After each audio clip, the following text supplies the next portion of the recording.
जय श्री कृष्ण। आप सब ने वो कथा तो जरूर सुनी होगी जिसमें समुद्र से एक दिव्य लकड़ी बहती हुई पूरी तट पर आई थी।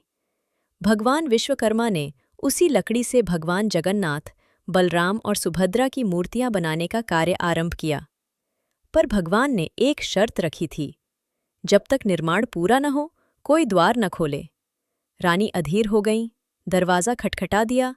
भगवान विश्वकर्मा अंतर्धान हो गए और मूर्तियां अधूरी रह गईं, न हाथ बने न पैर, बस भाव में स्थिर एक दिव्य स्वरूप। लेकिन क्या आपने कभी सोचा है, ये अधूरा स्वरूप ही क्यों बना भगवान का जगन्नाथ रूप? आज रथ यात्रा के इस पावन अवसर पर मैं आपको एक रहस्यमयी और अद्भुत कथा सुनाने जा रही हूं, जो भगवान जगन्नाथ के इस स्वरूप का रहस्य खोलती है।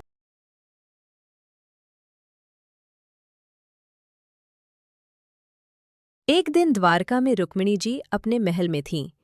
उन्होंने सत्यभामा, जामवंती और अन्य रानियों को बुलाया और कहा, आज मैं तुम्हें श्रीकृष्ण और राधा रानी के प्रेम की वो कथा सुनाऊंगी जो श्रीकृष्ण स्वयं भी सुन लें तो खुद को रोक न पाएं। इसलिए उन्होंने महल के द्वार बंद कर दिए। रुक्मिणी जी ने कहा, राधा न रानी थी न राजकुमारी, फिर भी श्रीकृष्ण उन्हें क्यों इतना चाहते हैं? क्यों हर बांसुरी की तान राधा के बिना अधूरी है? क्यों वृंदावन की गलियां श्रीकृष्ण के हृदय में आज भी बसी हैं?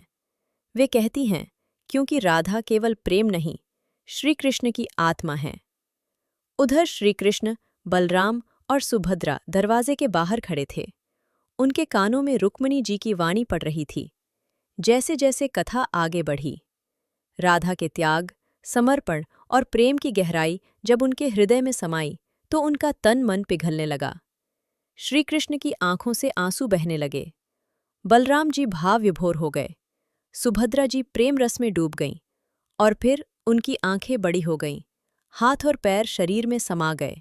चेहरा स्थिर हो गया। पूरा शरीर सिर्फ राधा के प्रेम में विलीन हो गया। उसी क्षण वहां पहुंचे देवर्षि नारद। उन्होंने जब तीनों का वो दिव्य विचित्र स्वरूप देखा तो उनकी आंखें भर आईं। उन्होंने कहा, प्रभु, ये स्वरूप तो अनंत प्रेम की सीमा है। ये धरती पर प्रकट होना चाहिए ताकि कलयुग के लोग जान सकें सच्चा प्रेम कैसा होता है। श्रीकृष्ण ने कहा, हे नारद, कलयुग में जब लोग प्रेम से वंचित होंगे तब मैं इसी स्वरूप में धरती पर प्रकट होऊंगा, जगन्नाथ के रूप में। बलराम होंगे बलभद्र, सुभद्रा होंगी जगत जननी। और तभी वही दिव्य लकड़ी समुद्र से बहकर पुरी पहुंची। पुरी के राजा इंद्रद्युम्न को स्वप्न आया।